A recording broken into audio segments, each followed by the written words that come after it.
Along the way, in the development of Hope on Hope, I realized that there are many people living in the world who've had great stories, great experiences of going beyond what they thought was possible. Some of those people I have asked to be heroes on hope. What I learned is that being a hero is never what they want to be. It's only what they become when they follow their passion, when they follow their hearts, and when they want to make a difference, not only for themselves, but for the rest of the world. That's what makes the mark of a hero.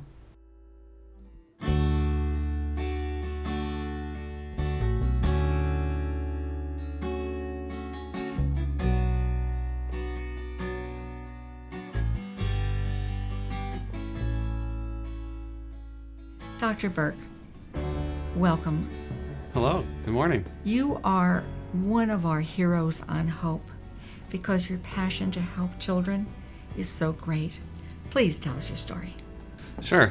My name is Dr. Michael Burke. I'm a pediatric oncologist here at the University of Minnesota and Platts Children's Hospital in Minneapolis. Pediatric oncology is definitely a challenging field, and there's ups and downs, and some days there's many more downs and some days there's many more ups. And the thing that keeps me going is a simple smile. You know, each day I try to get a smile from a kid, any kid, and just to be there. Although I treat all children with cancer, my particular focus are children with leukemia, and specifically children who have leukemia that returns. You know, it's not right that any child should be diagnosed with cancer, leukemia. It's even worse to be able to have to tell them that it's come back. My career focus, how I spend my days and nights and many hours, is with these children, identifying new treatments and approaches, and to bring to them with the hope of bringing a cure. To be involved with a field that is so rapidly advancing, so filled with research and advances, to be able to make an impact, to be part of that, not only at the bedside with the child or in clinic, discussing the diagnosis and the treatments, but be on the forefront of making discoveries and changes and impact. In the 1980s, it was the quickest burnout in medicine was a pediatric oncologist. That practitioners essentially lasted 3 to 5 years and then often had to find a new field. It was just devastating. You know, the wards in the hospital filled with kids that are dying with no treatments. It's not like that today.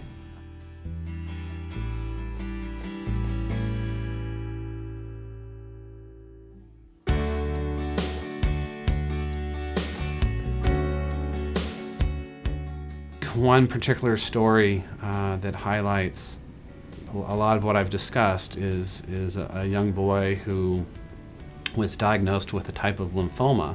His lymphoma came back while on treatment very early, and there was thought to be very little hope for him.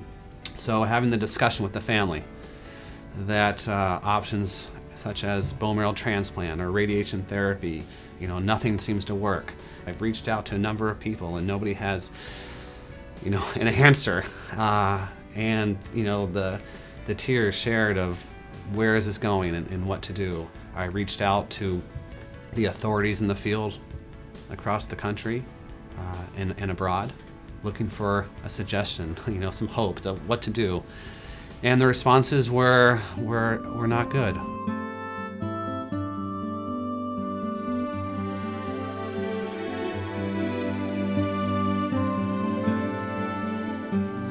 I received probably the best email ever from a physician in Texas who said, call me. And so it was really a combination of the discussion I had with him and my own ideas of how to approach this that I developed a treatment plan that was untested and unknown. His treatment lasted about a year. His lymphoma didn't come back during that time. Most of the patients reported within 3 months were dead.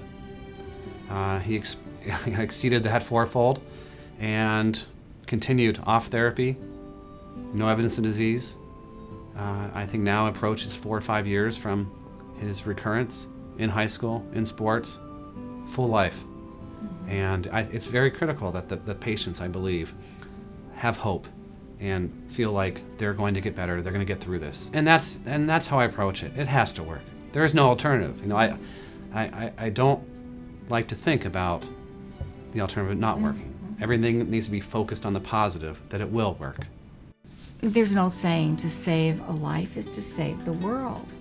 Tell me about this new grant you have that will move you toward that mission. And I came across a group of drugs that are able to change the behavior of this leukemia. But I needed to find money to support this trial, and so that led to an application to the National Institute of Health, NIH, to support this clinical trial.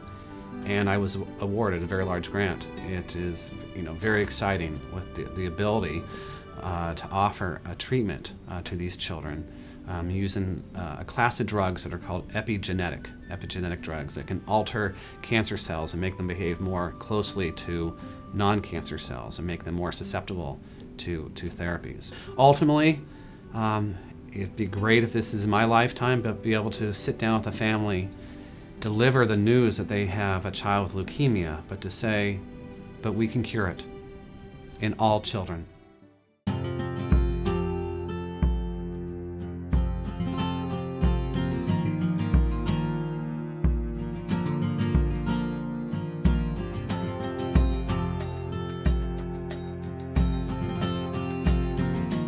What really inspires me about Dr. Burke, certainly it's the work that he does to help save the lives of children.